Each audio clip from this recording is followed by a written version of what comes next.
आइए जानते हैं कैसे जुड़ी है रवि रिवर 26 जनवरी भारत का नाम और महाभारत की कहानी। ये तो हम सब जानते ही हैं कि क्यों कॉन्स्टिट्यूशन ऑफ इंडिया 26 नवंबर 1949 को अडॉप्ट होने के बावजूद भी इसे भारत में 26 जनवरी 1950 को लागू किया गया। रीजन था 26 जनवरी का दिन।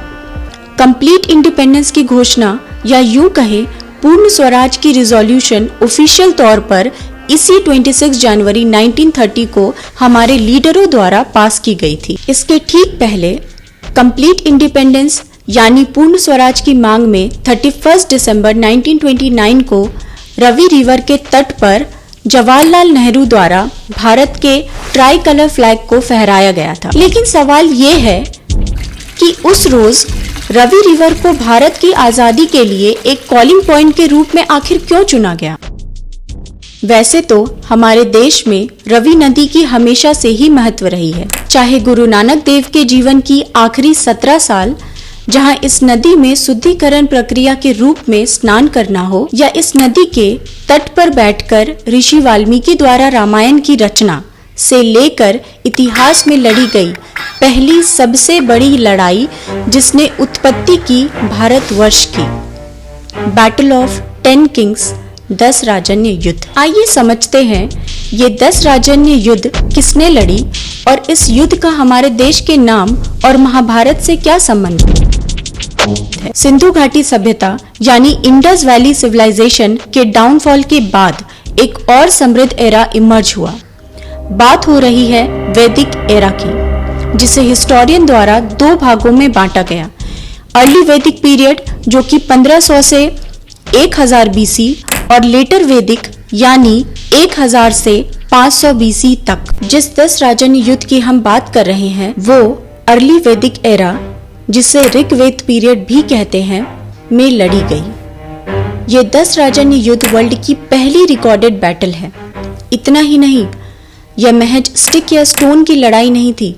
यह पैदल सेना, आर्चरी और हाथियों के साथ लड़ी गई पहली ऑर्गेनाइज्ड वॉर थी। ऋग्वेद के 7वें मंडल के अनुसार ये युद्ध रवि नदी के तट पर हुई थी, जिस नदी को ऋग्वेद में पौरुषनी कहा गया है। ऋग्वेदिक सोसाइटी एक ट्राइबल सोसाइटी थी। ये 10 राजन्य वॉर भी 2 ट्राइबल गुटों में बटा हुआ था, जहां एक तरफ 10 ट्राइबल किंग की सेना थी, वहीं दूसरी तरफ सिर्फ एक ट्राइब भरत। भरत डायनेस्टी के अगेंस्ट में लड़ने वाले ट्राइब्स थे अनिल, अनु, भृगु, भालन, दस, द्रिहु, मत्स्य, परसु, पुरु और पणि। भरत ट्राइब के तरफ से लड़ने वाले राजा सुदास थे, जिनके स्पिरिचुअल गुरु वशिष्ठ थे। उस वक्त राजा अपने राज्य के लिए सेना के साथ साथ हेड ऑफ द प्रिस्ट यानी पुरोहित को भी नियुक्त करते थे। अपने गुरु के प्रति इतना प्रेम था कि उन्होंने उस वक्त के मशहूर पुरोहित विश्वामित्र को हटाकर अपने गुरु वशिष्ठ को पुरोहित बना दिया। बस फिर क्या था।